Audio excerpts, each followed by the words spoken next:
All right. This is our week 3 patient care and pharmacology live lecture. So here are the chapters for chapter 3. Patient care pharmacology textbook is chapter 12, response to patients' personal and physical needs. Chapter 13, patient assessment. Chapter 16, emergency response. Chapter 17, dealing with acute situations. And from the pharmacology textbook, chapter 2, principles of pharmacology.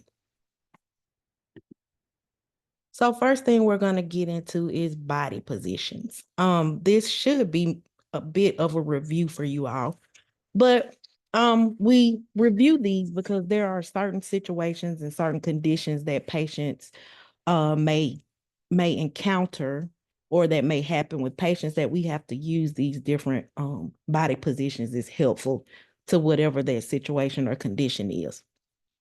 So first one is A, that's when a patient is laying flat on their back, that's supine. B is prone when the patient is lying on their stomach. And then you have C, lateral, patient is laying on their side. Have Sims D, patient that's kind of laying on one side with the leg and arm kind of propped up at a little bit of an angle. Then we have E, a Fowler's position. F is a semi-Fowler's position. G, Trendelenburg. H, knee to chest, and I, lithotomy. So what are those positions and what do they mean? So supine defines a position in which the patient is lying on his or her back. This is the usual position for stretcher transfer and also common for radiographic positioning. When lying face down, the patient is said to be prone, which is B. Lateral C, recumbent, denotes that the patient is lying on one side. The term may be modified by adding right or left to indicate which side is in contact with the bed or table. The Sims position, which was D, is comfortable position that is sometimes used for rectal examinations and for taking a rectal temperature. It is the best position for enema administration. Fowler's position, which was E, is a position in modification of the supine position in which the patient's upper body is elevated. Semi-Fowler's position, which was F, is a modification of the Fowler's position in which the upper body is only partially elevated. Trendelenburg, which was G, this is when the patient's head is lower than the feet. Usually the table is tilted approximately 15 degrees. This position is used during some radiographic and fluoroscopic procedures and is helpful in treating patients suffering from shock. Then you have the knee to chest position, and then the lithotomy position, which was the very last one. They're not commonly used by radiographers, but are standard positions used by physicians and nurses in diagnostic exams and therapeutic procedures. Okay. So part of patient assessment is observation, evaluation, assessment, and communication. So while we're kind of talking to our patients, getting them back to our exam rooms, gathering information from them, just kind of observing them to see, are they, do we notice anything that stands out? Are they breathing heavy? Are they fidgety? Just kind of observing what they're doing. Because a lot of times our patients, because our machines are big, they may have never had an exam with us before. They may need this exam to diagnose something serious. They may experience anxiety, which is very common with patients coming to the radiology department. So like I said, anxiety may be caused by fear about a possible diagnosis, effect of illness on the family, or concern over modesty that the person has to get undressed. So it's important that we make sure we communicate with the patient, let them know what's going on. Um, Reassure them when we have to do any touching or if they have any questions. Um, Make sure we use a professional attitude. And of course, like I said, make sure we give details of the procedure and what's going on. So a general patient assessment for us includes a couple different things.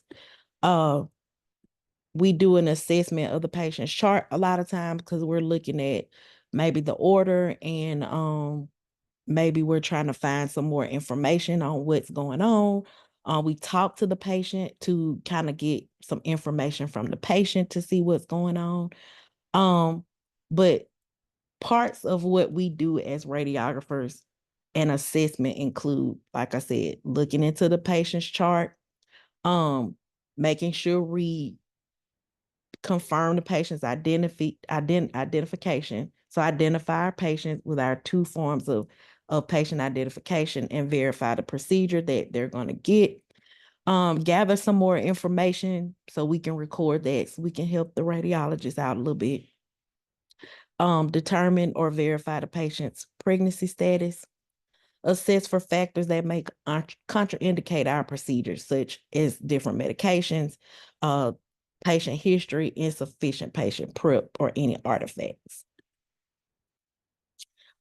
If we're going to be giving contrast or any type of medication, we always want to check the patient's chart for any type of allergic reactions and then explain any precautions regarding the medication to the patient.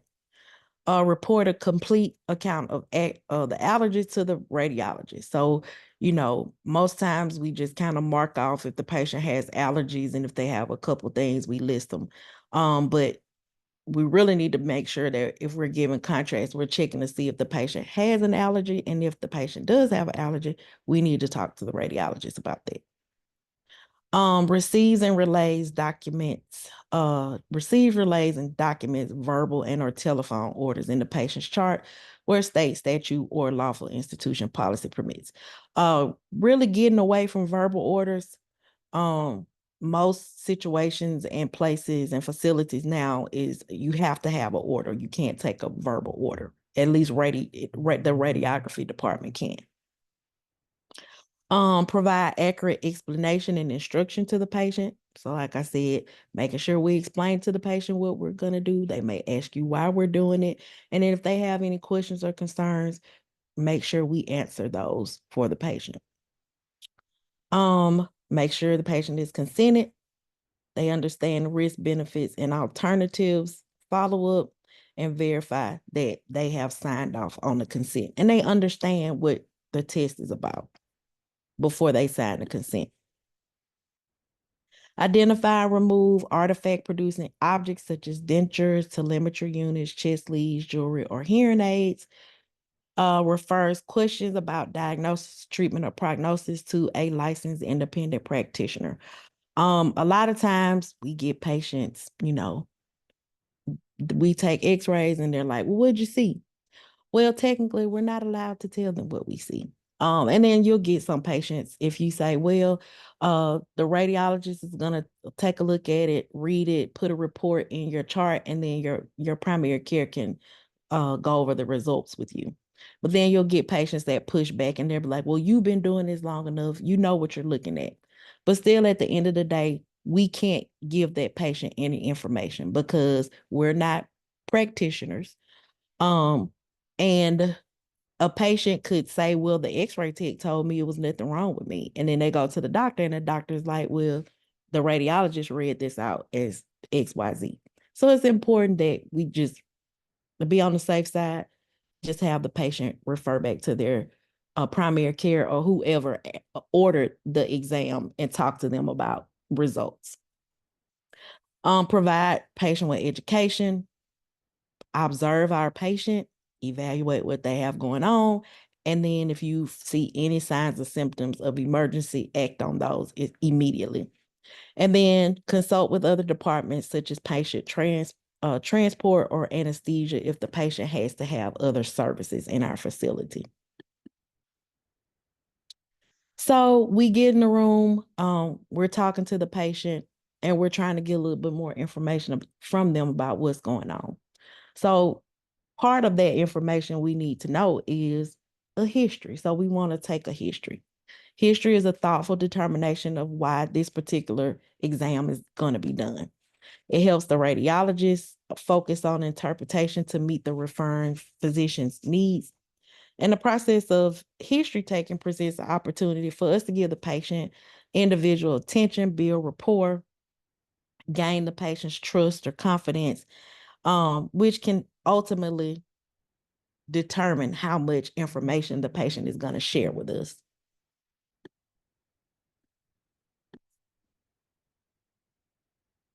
So what are some elements of a history? Is it A, onset, duration, and specific location? B, name, age, and date of birth? C, physical assessment, skin color, and skin temperature? D, level of consciousness, breathing, and vital signs? You can go ahead and answer in the chat.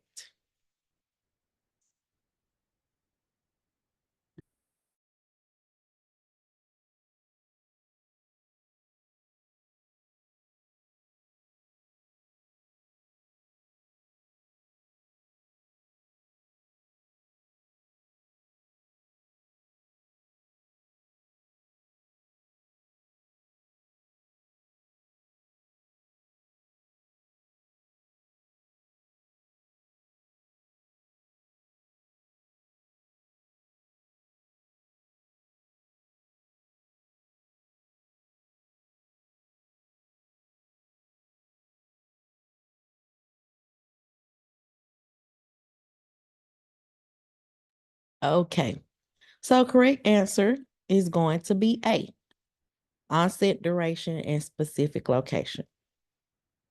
So onset is how did this condition or your pain start? What happened? Duration, how long has this been bothering you? How long has this been going on? Specific location, where does it hurt? Does it hurt anywhere else?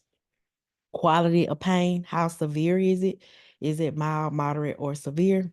What aggravates it? What makes it worse? And then what makes it better? What alleviates it? So when we're taking the history, asking the patients questions, we need to use open-ended communication. So open-ended questions, they encourage our patients to provide a narrative. When we talk with the patient, if we're actively listening, then that means we're being silent and giving the patient time to talk, think, and organize their thoughts without interrupting them. As the patient tells you about their condition, you can nod and say yes, so they understand or they can visibly see that you understand what they're saying, and help to encourage them to continue what they're saying. So then reflection and reiteration basically gives you an opportunity to restate what the patient is said to us, and then enable us to determine if we're listening carefully and accurately recording the information the patient is telling us about.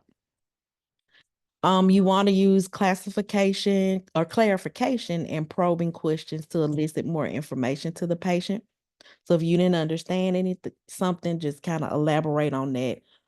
And then also when the patient is finished giving you the information, you want to summarize it to make sure you haven't missed anything, and that you've recorded everything accurately. So we're gonna watch this quick video about patient interviews.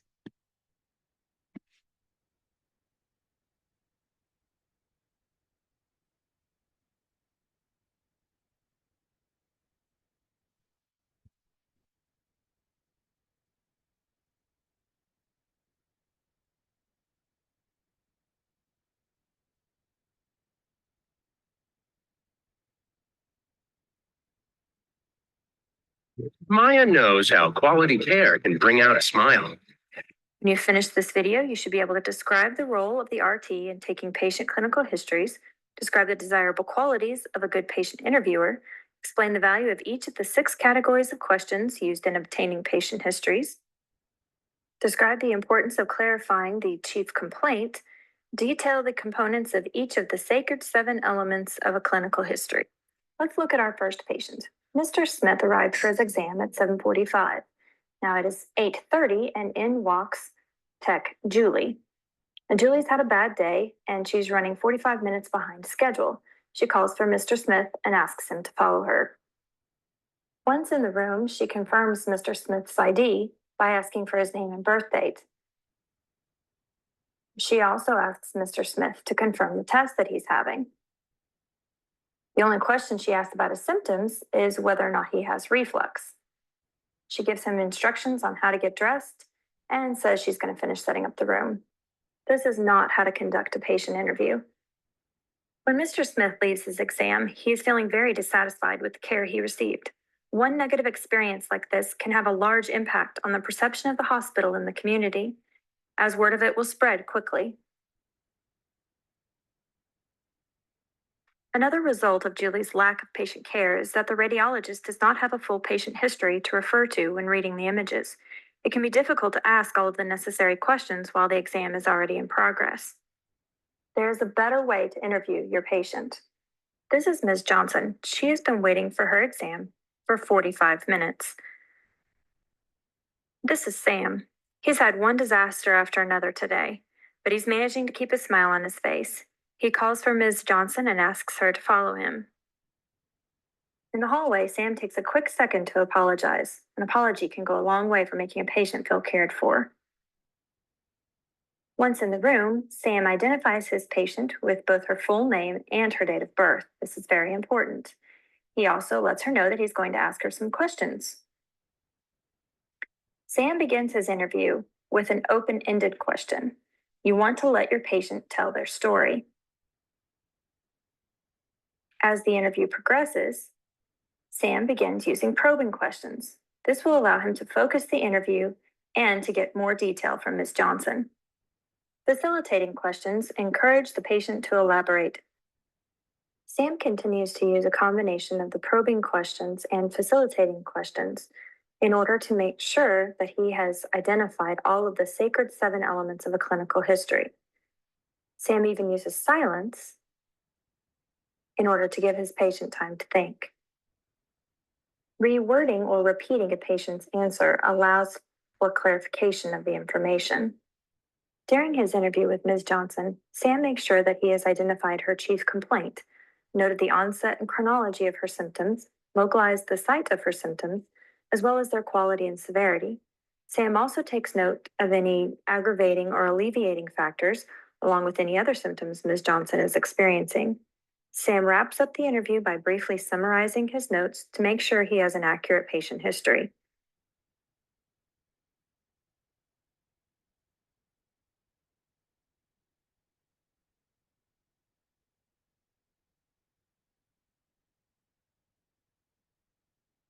He also thanks Ms. Johnson.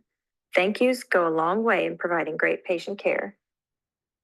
After her test, Ms. Johnson leaves feeling that she was given a thorough exam, and word of her positive experience at the hospital spreads out into the community.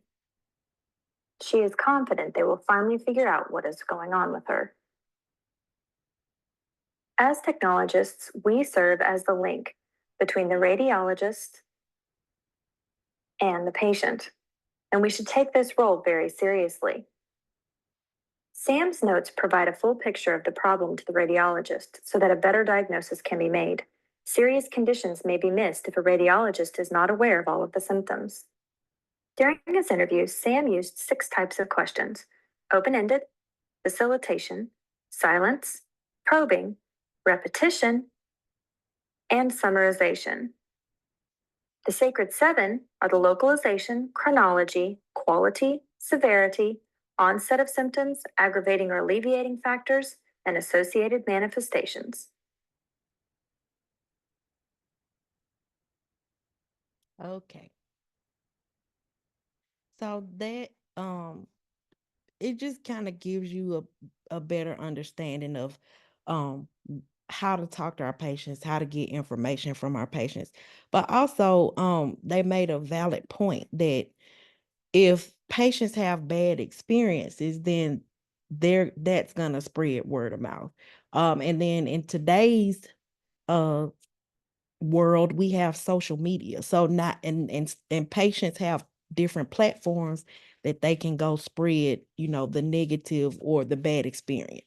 So they have Facebook, they have Instagram, they have X, they have TikTok, Snapchat. So we have all these social media forums where patients can go and post their negative and their positive experiences.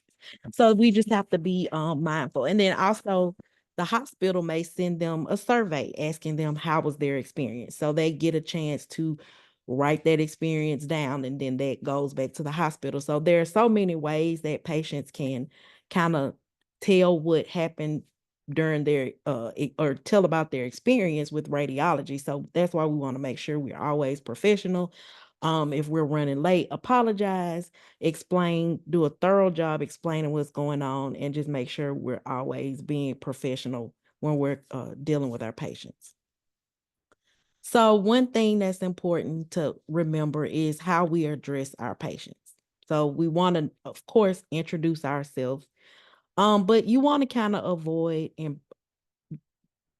just impersonalizing the patient. So if you're in the ER, the patient is in room 16, instead of calling the patient room 16.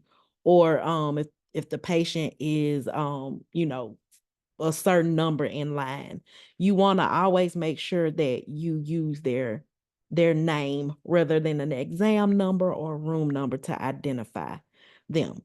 But of course, you always want to make sure you identify your patient properly, because I've had situations where the order says the patient is in room 7, but before I got there, they moved the patient, and then there's a different patient in room 7. So you always want to make sure you confirm that you have the correct patient by your requisition. And then lastly, addressing our patients appropriately. So you want to avoid the terms like honey, sweetie. I think that's more of a Southern thing. Um, because that's kind of, just how we talk in terms of endearment with us. We don't really mean necessarily anything by it, but just kind of, things that we say. So you kind of want to avoid that. Always just call the patient by their first or by their last name. And then if they give you permission to call them by their first name, then it's fine.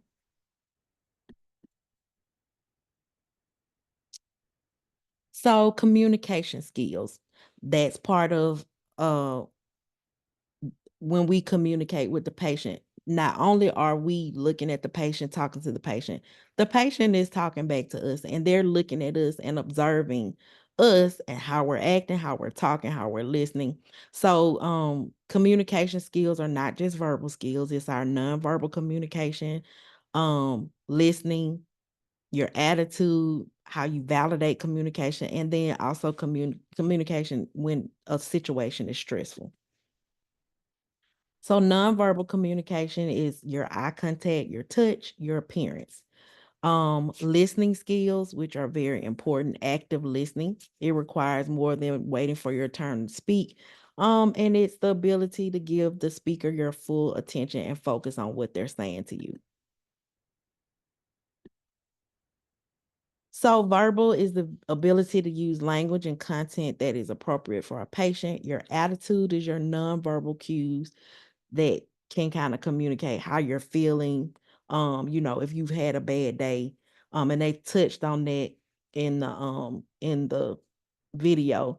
We may be at work having a bad day, but we can't take that into every patient that we deal with. Um, we have to sometimes be assertive if we're dealing with certain kind of patients, but we don't want that assertiveness to be confused with being aggressive. And then validating communication. So just letting the patient know that we have a clear understanding of what was said to us. And then communication under stress. So a lot of times in radiology, if you work in like a procedural area like interventional, in the cath lab or like in surgery, those areas can get kind of stressful because you're dealing with surgeons. Usually the neuro and the vascular surgeons are the ones that are testy, and impatient. So it can be a stressful environment. And then all that stress can interfere with your ability to kind of process information. So, anytime you're in a stressful situation, if you're in the OR, or if you have a patient that's visibly upset, verbally upset because they've been waiting too long, some things to kind of help us deal with that is, if a patient or person is yelling at you, don't yell back. Lower your voice, speak slowly and clearly. Be non-judgmental in what you're saying and your nonverbal cues. Don't allow that person's kind of speech, behavior, and activity to poke you and make you act in the same way that they're acting. And then request confirmation when you're uncertain of what the listener, if you're uncertain if the listener understands what you're saying.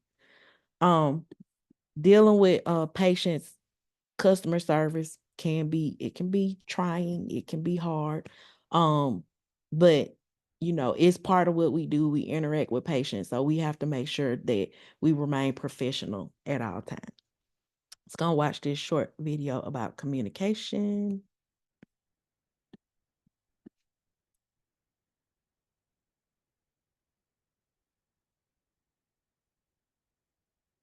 Molly and Anna seemed so perfect. What people didn't know was she was screaming for.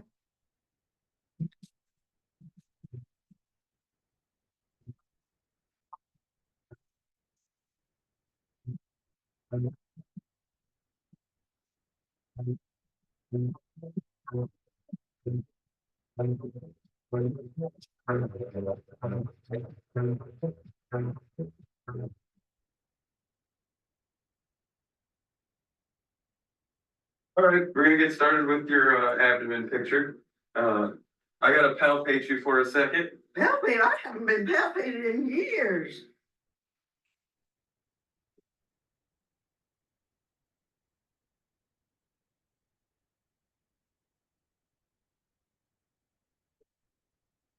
Start with your abdomen picture now. I just have to feel your hip for a second. Couple pictures on your chest today. I just need you to stand up against the wall, Bucky. What the wall, Bucky? Don't do that.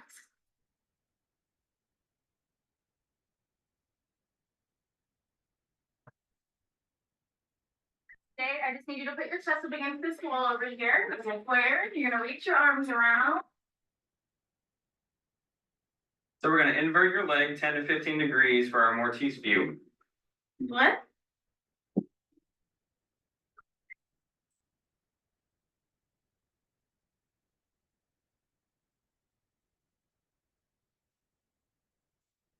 Turn your ankle into the right, slightly just like this for our Mortise view. All right, so we're just gonna get some pictures of your foot. I'm just gonna need you to take your sock off real quick. Oh, okay. Don't do that.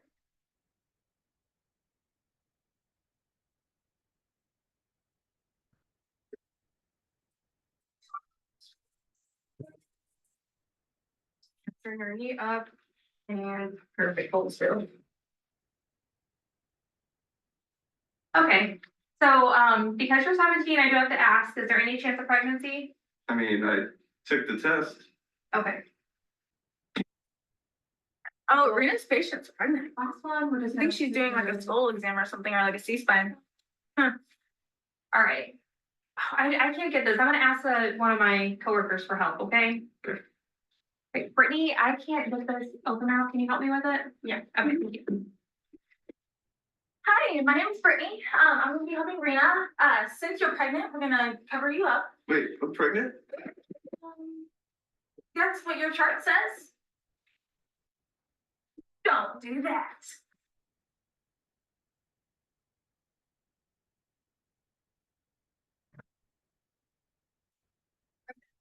I'm just gonna go help her out really quick. Hey, did you need help with this? Yeah, if you don't mind. Yeah. Hi, my name's Brittany. I'm gonna be helping Rena out today, okay? So I think we just have one more picture left and then we'll be finished. Okay, sir, we're gonna come right around this corner here. Are you got it? Do you need any help? I got it. Okay. I'm not deaf, I'm just old. Don't do that.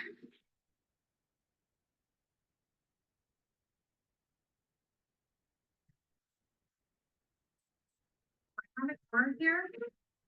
Into my x-ray room. You need any help? No, I think I got it myself. Okay, good. Right over here.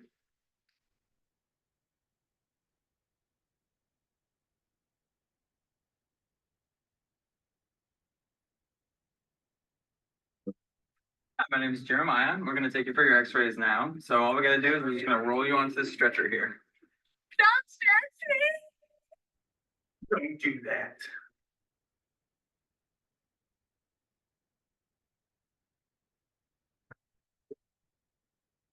We're gonna take you for your x-rays now. So we're just gonna transfer you over this bed and then we're gonna take you over to our department, okay?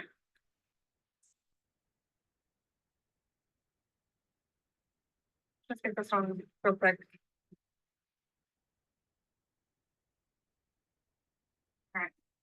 Whoa, whoa, whoa. Oh, she's not coma. She ain't feeling. Okay.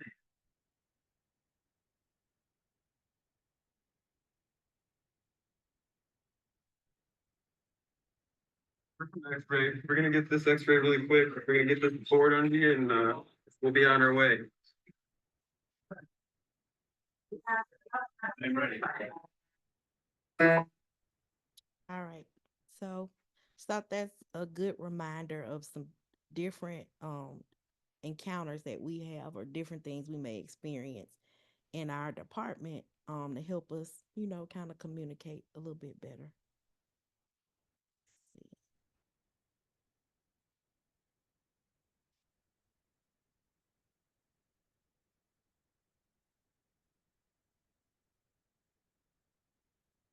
All right. So, when we are in hospital settings, when people are really, really sick, they come to the emergency department. So, emergency, the definition is a serious or unexpected event that demands immediate attention. So, some people come in the ER by ambulance. Some people come in the ER, by foot. Just come in. People will bring them. Um, Sometimes people come in the ER and their situation is an emergency right there when they get there. And then sometimes they come and they're feeling sick, but then their condition can worsen while they're there. So the emergency department is a special unit of the hospital equipped to care for persons who arrive in need of immediate care. The ED staff also often responds to emergency codes in the hospital. And unfortunately, we do have patients that misuse the ED. They come in for minor illnesses rather than having a primary care provider. And then they seek narcotics for recreational use and abuse. The different emergency departments are classified as trauma units. So trauma units will be specialized care facilities within the hospital designated to cope with life-threatening injuries. So there are 3 levels of trauma units. You have level 1, level 2, level 3. Level 3 is going to be the lowest, that the one that can, deal with the least amount of emergencies. Level 1 is going to be the one that can do it all. They'll be able to respond to any type of medical emergency you need. So most comprehensive and specialized care 24/7 is going to be provided by your level 1 trauma center. So sometimes when people come into the hospital through the emergency room, they may come in, the MVA, and maybe several people in that were involved in that crash, or it just may be a busy night and you got a lot of people coming in and they're really, really sick. So sometimes if there are multiple patients in the ED, of course, they're going to require imaging exams. and you may get imaging exams on several patients at one time. So sometimes you have to decide how you're going to triage those patients. You can get that information working with the doctors and the nurses. But sometimes you may go to do a patient and they're getting lab work. So you say, okay, I'm gonna come back and do that patient. Or sometimes the patient may be in the bathroom. It just kind of depends. So you can triage them and decide how you're gonna do the patients, but there may be circumstances beyond your control that keeps you from doing them the way you want to do them. So that can happen. So generally, the highest priority should be given to the patient with the most unstable vitals, especially when care is dependent on imaging results, ideally. But we know sometimes out in the real world, that's not how it always works. So if there's a case where you have two equally urgent cases, you should do the shortest exam first, if you can. And then stat orders are issued for exams that must have priority. Usually if they're coming out of the ER, everything is ordered stat. I really hadn't worked at a hospital where everything from the ER is stat. So, you just have to decide what level of stat or what classification of stat it is.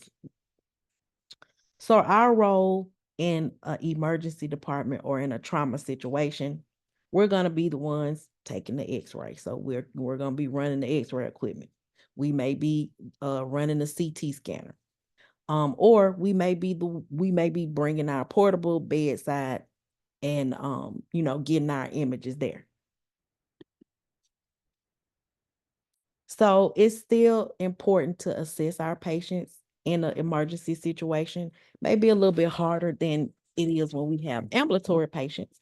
But sometimes, like I said, most times in ER, everything's stat. Sometimes you'll get the patients classified as non-urgent, urgent, and life-threatening. The most acute cases are seen first, usually by the ED doctor, and he can determine, who's the most critical. And then radiography must constantly assess ED patients during our imaging procedures because patients it can experience sudden changes in status. So it's important for us to be aware of what's going on. And if we sense anything is wrong, we let the ER staff know.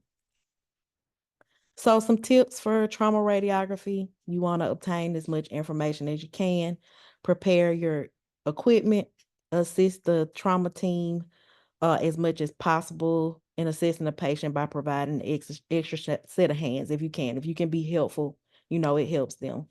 Introduce yourself to the patient briefly and explain to them what's going on. Even if the patient is not alert and you don't think the patient can hear you, you still want to talk to the patient just as if they were alert and oriented. Provide radiation protection for everybody involved, including yourself. Seek assistance from nurses and physicians to help with moving. Try to obtain the best images feasible with regard to patient's condition. We want to try to have two radiographs at 90-degree angles, so at least the AP and a lateral of if we're doing extremity work, to make sure we get what we need to get when we're doing our x-rays. So there are times when you hear different codes, emergency codes in the hospital. You may hear code red that pertains to a fire, code blue, which that's probably going to be the most important one. That's usually if a patient is heart stopping, respiration stopping situation is serious and they need help. The patient is going down really fast. You may hear code orange, which is hazardous materials spill or release. Code gray can be a combative patient. Code silver may be a weapon or hostage situation. A code amber may be an infant or child abduction. A code stroke means that you have a patient that's either come to the hospital that they suspect has had a stroke, or a patient that's already in the hospital. And then a code clear or stand down means that they've cleared the situation has been resolved. So there are acute situations and specific things that may happen that we are deal with as technologists. So we may have a patient that has a respiratory emergency. So they may have an airway obstruction. So if we do have a patient that has an airway obstruction, we want to perform abdominal thrusts if it's an infant or a small child, alternate back blows and chest thrusts. And then a respiratory arrest may result from the choking. You will have a reactive airway disease, which is characterized by coughing, wheezing, or shortness of breath. And then we may have a patient that's experiencing a PE or pulmonary embolism, which means that they may have a blood clot in their lungs and it's causing them to be short of breath. Then we have patients that experience cardiac emergencies. So that may be acute coronary syndrome, which denotes a group of symptoms that indicate that the patient is having a myocardial infarction or a heart attack. Angina pectoris, that's an episode of chest pain, usually is relieved by rest or sublingual administration of nitroglycerin, or a patient could have full-blown cardiac arrest. You want to shake and shout at your patient to make sure they or it's not like syncope. If you don't get a response, you want to check their carotid pulse and respirations. If you don't feel a pulse, you don't see them breathing, you want to call a code and begin CPR immediately. So one thing that we have to help us and what we're trained on, if you have to have BLS or ACLS, is we're trained on a defibrillator, how to use a defibrillator. So a defibrillator is going to be used to deliver an electric shock to correct an infective cardiac rhythm, and the personnel must be 2 feet away when administered. The defibrillators these days, they're kind of foolproof. They talk you through everything. They kind of have instructions right there to tell you where to place the pads and what to do. So they're kind of user friendly, kind of help you use it in an emergency situation. Then the automatic external defibrillator, which is a AED, is easier than the standard defibrillator. And the steps for AED, like I said, turn the power on. You want to put the adhesive pads on the chest, attach pads to the machines, which a lot of times AED, the pads already are attached. Clear the area, turn the rhythm analysis, let the AED do what it's gonna do. It'll say analyzing, and then it'll analyze and then it'll tell you what to do. It may tell you to administer a charge, or it may tell you not to. So just knowing how to use that is important. And we're usually trained on it. If you have to have BLS, they train us on how to use those. Other situations in imaging we may see is somebody who has a head trauma. A lot of times a patient has had in a car wreck, you'll see a patient that may have had a head trauma. So that deals with 4 levels of consciousness. Are they alert and conscious? Are they drowsy but responsive? Are they unconscious but reactive to painful stimuli? Are they comatose? They use what's called a Glasgow coma scale to kind of rate the person, what's going on with them. The score highest is 1. The highest score is 15. But here is how they kind of grade the patient. So are their eyes open? Are they giving a verbal response? Do they have motor responses? To give you a total of 15. And then they decide how they're going to do or what course of action based on that score that they get. So some other medical emergencies we deal with in the patient in radiology, basically contrast reactions. If we administer contrast, there's a chance the patient can have a reaction to the medication, to the contrast. So we have to be ready and on our toes for that. Any other drug reactions, when we work in procedural areas, you may have patients have reactions to other types of drugs. Diabetic emergencies, cerebral vascular accidents, which are also called strokes. Seizures, patient may experience vertigo, which vertigo is severe dizziness, sometimes accompanied by nausea. Orthostatic hypertension, this is dizziness brought on by sitting upright for a prolonged from a prolonged recumbent position. Epistaxis, this is a medical term for a nosebleed. And then also patients may experience nausea and vomiting. So when we have a patient that we administer contrast to, we don't know if the patient is going to have a contrast reaction. You'll never know until the patient gets the contrast. Patients can get contrast several times, and then one time they just develop a reaction. They can get contrast and nothing ever happens. Those reactions range from mild to severe. There are no predictors. And then patients that we know have a contrast allergy, we pre-medicate them before they're given the contrast. It should be noted in their chart, and they're usually given a course of antihistamines and or corticosteroids to help them kind of prepare their body before we give them the contrast. So, pharmacology. This is the study of drugs in living, the study of drugs in living system. It encompasses the understanding of all medications effects, whether diagnostic or therapeutic or adverse. So this week we're getting an introduction to medication. We're going to next week we're going to kind of go into medications a little bit more. So with drug nomenclature, we have drugs have a chemical name, a code name, a generic name, and a trade or proprietary or brand name. So most healthcare workers and general public are familiar with the generic name and the brand name of a drug. The other names are used primarily for research and manufacturing purposes. So most healthcare workers, we're kind of used to specific drugs in our department. The names of the drugs used primarily for research and purposes, like I said, they're going to be different from your generic names or your public names. So every medication has a generic name. The brand name is given to the drug by a particular manufacturer. Each manufacturer uses a different brand name for its version of the drug, of the generic drug, and the brand name is used as a marketing tool.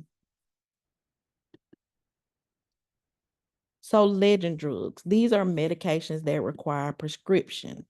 Contrast agents and other medications administered in our departments fall into category of legend drugs. And a prescription that's needed for these legend drugs are it's an order for medication. It's a legal document that is admissible in the court of law. So we also need to know about controlled substances. So these are medications that have a high potential for abuse and generally placed into one of 5 controlled substance schedules. So those schedules used in the United States are C1, C2, C3, C4, and C5.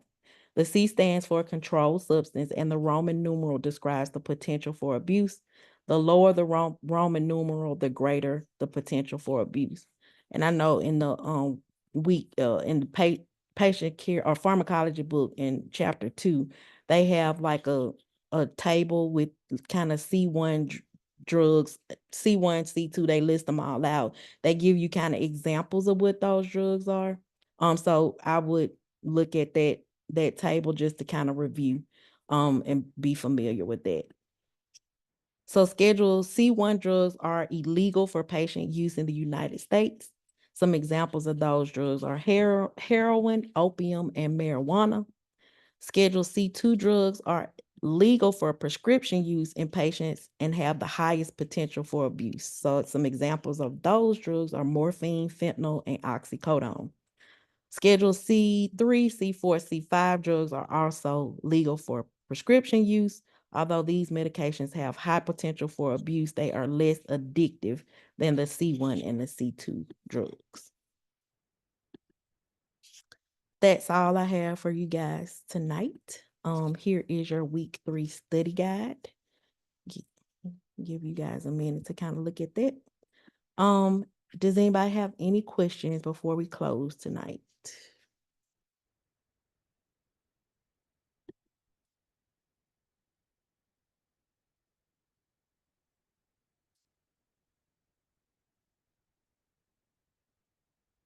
All right. If you all don't have any questions, you can go ahead and type your name in the chat box for outgoing attendance.